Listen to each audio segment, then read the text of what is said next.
Ustadz, di masyarakat kita biasanya setiap orang yang mempunyai masalah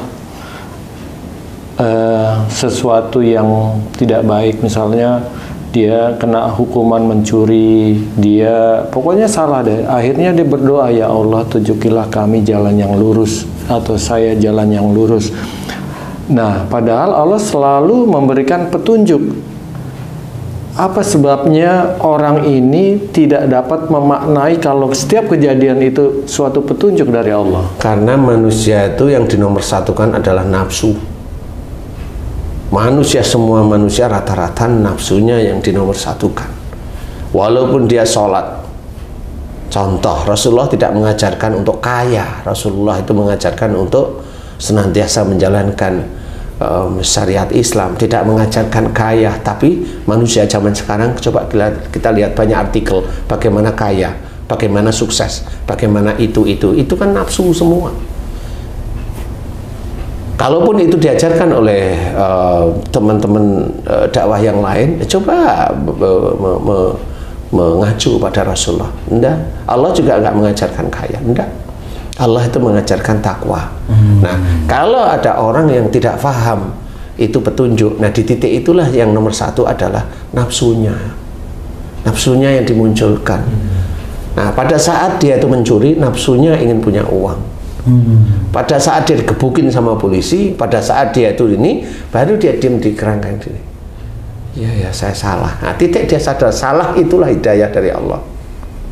Sehingga pada saat dia itu ingat ihdinas siratal mustaqim, ini berdoa kepada Allah, tidak boleh kita abaikan.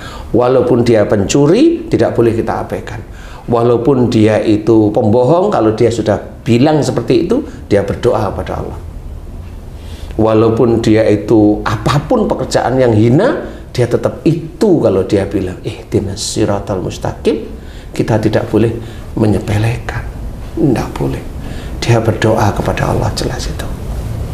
Sehingga pada saat dia begitu, mulailah dia tahu petunjuk-petunjuk sehari-hari, dia paham. Tapi sebenarnya enggak paham, dong, dia itu ingin nafsunya itu terpenuhi. Orang tabrakan itu ya musibah bagi dia, itu petunjuk bagi dia. Petunjuknya kenapa kok bisa tabrakan? Ini dilihat aja.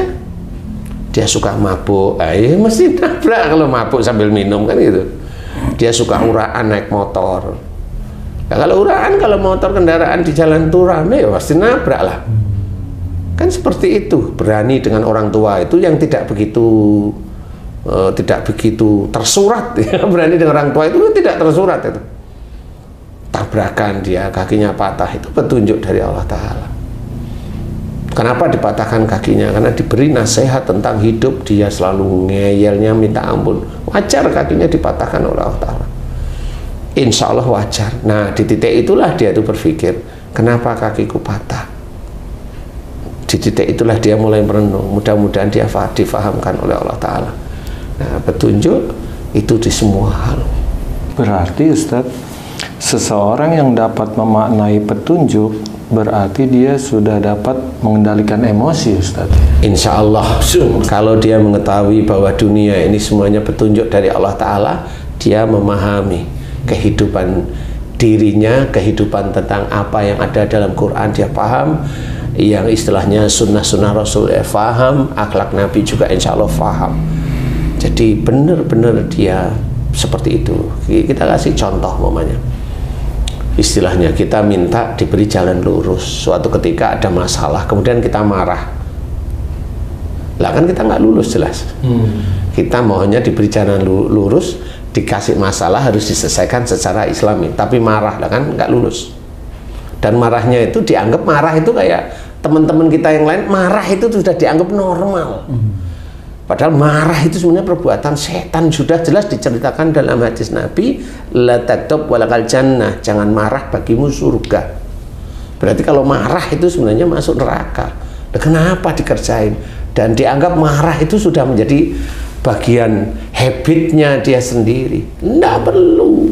Kalau orang marah itu karena diprovokat, berarti orang itu adalah setan yang berwujud manusia. Iya. Nggak benar. Yang menggoda supaya marah. Iya benar. Jadi itu petunjuk. Gimana caranya kita itu menyelesaikan itu? Ya pergi dari lingkungan itu. Kan begitu. Tapi kalau dia senang dengan orang yang mukanya merah-merah terus, marah maksudnya. Lah ya akhirnya dia ikut. Dia ikut sama seperti itu. Jadi dia akan menjadi golongannya seperti itu. Kalau memaknai petunjuk lagi Ustadz, orang ingin berusaha supaya petunjuk itu cepat dia tangkap istilahnya dari setiap kejadian yang dia alami. Itu apakah itu kan proses, Ustaz? Keimanan seseorang kan proses, Ustaz. Tahap awalnya apa yang mendasari supaya dapat memaknai petunjuk itu, Ustaz? Yang penting kalau menurut saya tetap belajar agama itu jelas, ya baca Quran, baca tafsirnya itu jelas kan gitu nih.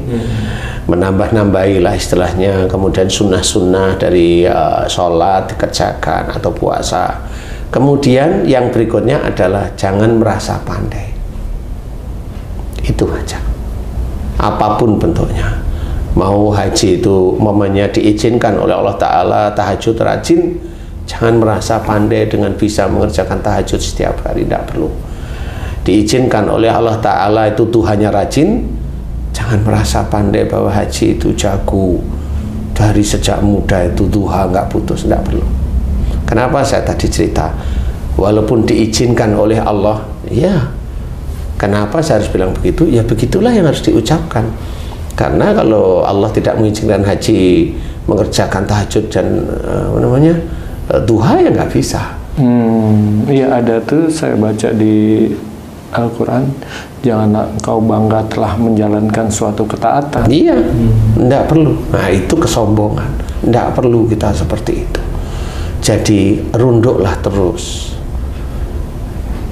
Insya Allah dari itu nanti hidayah-hidayah Allah itu akan diberikan oleh Allah Ta'ala kepada kita, sehingga akan tahu kita itu diberi petunjuk itu tahu, sehingga pada saat kita tahu kita tidak keburu-buru untuk menanggapi ya, merespon itu tidak terburu-buru. Ya, tidak terburu-buru, sehingga oh ya saya harus seperti ini baru dikerjakan semata-mata karena Allah Ta'ala. Nah itu belajarnya itu jangan merasa pintar, apapun walaupun umpamanya haji itu diberi kepandaian oleh Allah Ta'ala, itu hafal Quran, tidak usah merasa pandai dengan hafalan Quran, tetapi tetap rendah hati. Insya Allah hidayah akan diberikan oleh Allah Ta'ala terus menerus. Nah disitulah insya Allah tahu petunjuk-petunjuk Allah. Ada orang bertanya baru dijawab, kalau nggak bertanya ya biasa ngobrol biasa normal seperti itu. Kan ada orang yang merasa pandai, orang bertanya pada orang lain dia yang menjawab. Nah itu banyak yang kasus seperti itu, sangat banyak sekali. Jadi kita tidak perlu yang seperti itu. Kalau mau diprovokasi untuk marah, pergi dari situ. Kan begitu cara-cara yang baik. Kalau kita dizolimi, maafkan. Kalau kita dizolimi, maafkan. Itu cara-cara Allah. Itu petunjuknya dizolimi. Iya, akhirnya kalau kita memaafkan, didoakan agar dosa-dosanya diampuni, kita itu insya Allah pada detik itu kita mulia di hadapan Allah Ta'ala. Pada detik itu. Jadi jangan berpikir mulia itu pada detik itu dan selanjutnya tidak bisa. Nilai itu macam-macam. Kadang Haji C itu saat ini Al-Jabar itu nilainya 8. Suatu ketika minggu depan bisa aja 4. Karena apa? Nggak tahu Haji C itu, loh kenapa dapat 4? Karena bisa jawab, kamu kan pinter nih Ci, kenapa dapat 4? Diam aja. Nggak taunya memang di rumah nggak bisa belajar. Kenapa? Dikoyak-koyak sama istri Haji C lah, kan nggak bisa belajar. Kan gitu. Jadi kan macam-macam. Jadi istilahnya kemuliaan itu tidak bisa ditarget bahwa hari ini mulia kemudian berikutnya mulia. Tidak bisa seperti itu. Titik itu menjalankan suatu kebaikan dan didasarkan kan Allah Ta'ala, dan kebaikan itu dijaga. Jangan sampai kita itu berbicara tentang kebaikan kita, dan itu insya Allah mulia di depan Allah Ta'ala. Sampai kapan kita bisa menjaga? Ayo kita jaga terus menerus. Nah sama petunjuk Allah Ta'ala itu untuk kita ketahui ya seperti itu. Apapun bentuknya petunjuk Allah, bukan kita mau merasa pandai, enggak. Dan banyak orang yang merasa pandai, banyak sekali.